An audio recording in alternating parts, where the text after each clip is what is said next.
9 से 5 की ड्यूटी और ये क्लिप बराबर काम करेगी। मीडिया के साथी हैं, इनको सरकार का भी निठियावा उसके लिए बात करेंगे। तो निवेदन है कि अपना गुस्सा चेहरे पे ले आओ, मुट्ठी पे ले आओ, दोनों हाथा होना चाहिए। हरियाणा सरकार मुर्दाबाद, हरियाणा सरकार मुर्दाबाद, झूठी सरकार मुर्दाबाद,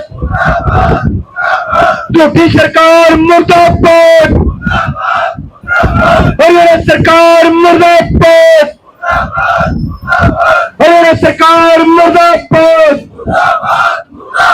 बात निकल जाए मुर्दाबाद, मुर्दाबाद, कुर्की जाते मुर्दाबाद, हरियाणा सरकार मुर्दाबाद, हरियाणा सरकार मुर्दाबाद। धन्यवाद साथियों। हाँ जी राजपाल जी, किस तरीके की हड़ताल शुरू की गई है जी, बताओ। ऐसा है, हमारा जो क्लैरिकल CAWS का जो आंदोलन है पूरे स्टेट में क्लैरिकल का, आज से हमने जो शुरू किया है, आप भी हमारे पिछले आंदोलन के साक्षी हैं कि 5 जुलाई 2023 से हमने 35,400 वेतनमान बारे जो समस्या का समाधान करने बारे हमने 42 दिन तक लंबा आंदोलन किया था। और उस समय के मुख्यमंत्री मनोहर लाल खट्टर जी द्वारा यह आश्वासन दिया गया था कि आपकी जो समस्या है, जो वेतनमान का मुद्दा है, उसको मैं स्वीकार करता हूं और आपका जल्द से जल्द समाधान कर दिया जाएगा। लेकिन पूर्व की बात ही, पूर्व की सरकार जैसे भूपेंद्र हुड्डा की सरकार द्वारा भी 25 अगस्त 2014 का जो फैसला लागू किया गया था मंत्रिमंडल द्वारा, उस समय के 35,400 का जो बनता था हमारा पंजाब के समान जो वेतनमान था, वही मुद्दा इसी तरह से खट्टर साहब ने लटका दिया।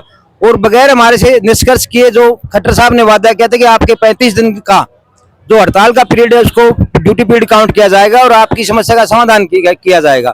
लेकिन जो हरियाणा सरकार में बैठे जो अधिकारी गण है, खुल्लर साहब भी हैं, उसमें भी उमा शंकर जी हैं, वो नहीं चाह रहे कि सरकार पुणे बीजेपी सरकार सत्ता में आए।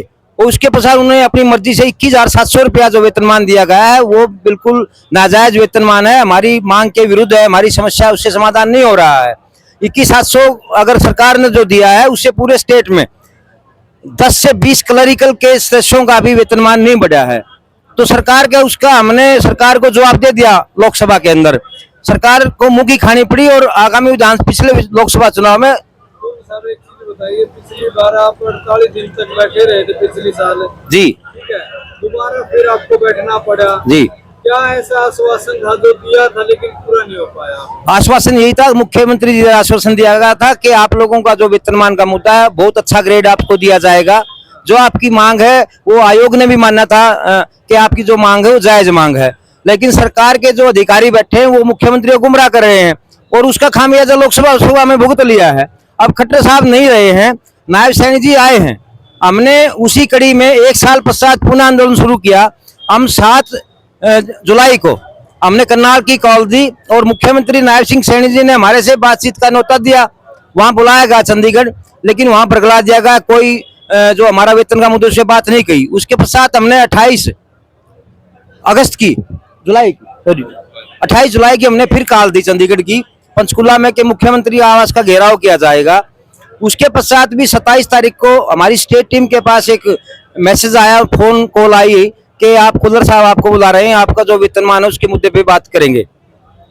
लेकिन खुल्लर साहब ने वहां जाने उपरांत ये कहा कि आप मेरे को 28 तारीख का जो आपका प्रदर्शन हो स्थगित कर दीजिए, 5 तारीख तक मैं आपका समस्या का समाधान करके आपको मैं अच्छा दूंगा, ये विश्वास कीजिए। लेकिन 5 तारीख तक उन्होंने 2 हमारे कमेटी सदस्य वहां बुला लिए, 28 तारीख से 5 तारीख तक उनको वहां बैठाए रखा, लेकिन कोई समस्या का समाधान नहीं किया, बलगाया गया उनको।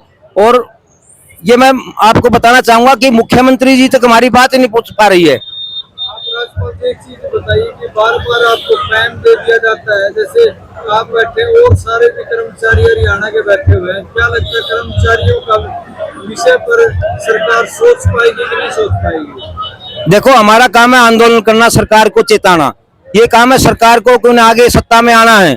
आपने मैसेज कुछ दिन पहले जब नायब सिंह सैनी जी ने सीएम का हरियाणा के मुख्यमंत्री का पद संभाला, तो एक पत्रकार महोदय ने उनसे सवाल किया कि आपको कैसा लग रहा, तो उनका आपको बड़ा एक जवाब था कि बहुत अच्छी फीलिंग आ रही है। तो मैं आपके माध्यम से, मीडिया के माध्यम से, सीआईडी के माध्यम से सरकार को, नायब सिंह सैनी को चेताना चाहूंगा कि ये फीलिंग आपकी ज्यादा लंबी नहीं चल पाएगी। जैसे हमने लोकसभा में आपको जवाब दिया, अगर हमारी समस्या का समाधान नहीं किया तो विधानसभा में 10 से 12 सीटें ऊपर आने नहीं देंगे हम कर्मचारी, ये ध्यान रखना सरकार। जब पहले जो सरकारें होती थी उनका वोट बैंक कर्मचारी होता है, लेकिन आज के टाइम भाजपा कर्मचारियों के साथ इस तरह का व्यवहार क्यों कर रही है कि भाई उनको बार बार टाइम पे टाइम दिया जा रहा है? ऐसा है, इस सरकार की मंशा जो है, हम पिछले 9.5 साल से, और अब तो 10 साल का टाइम ही पूरा हो जाएगा, कर्मचारी के प्रति, किसान के प्रति, बेरोजगार के प्रति, किसी के प्रति मंशा सही नहीं है।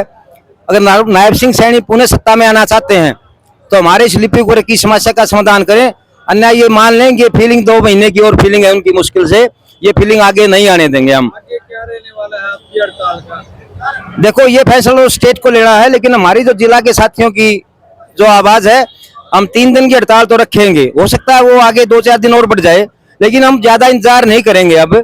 उसके पश्चात हम, ये हो सकता है कि एक हम बड़ी रैली का आयोजन करें कि बीजेपी को हटाओ और विपक्ष को लाओ। हम फिर दूसरी आने वाली जो सरकार होगी उसको वोट देंगे और उसी की रैली करेंगे। पूरा कर्मचारी वर्ग सत्ता से बाहर करने का काम करेगा बीजेपी को। लास्ट सवाल ये है कि आने वाली सरकार, आपको विश्वास है कि आपकी सारी मांगे मान लेगी? देखिए सर, पिछले लंबे समय से हम आंदोलन कर रहे हैं। 1 वर्ष से आज 14 अगस्त को, यानी कि 14 अगस्त को हमने आंदोलन स्थगित किया था 42 दिन के बाद। 1 वर्ष का समय हो चुका है। सरकार जब विश्वास देती है तो विश्वास करने के अलावा कर्मचारी के पास और कुछ नहीं होता है, विश्वास करना पड़ता है। अगर विपक्ष हमारे को अब ये कह रहा है कि हम आपको जो डिमांड है, अगर ये सरकार पूरी नहीं करती है तो विपक्ष को बिल्कुल वोट देंगे और खुल करके वोट देंगे और सरकार का विरोध करेंगे। धन्यवाद।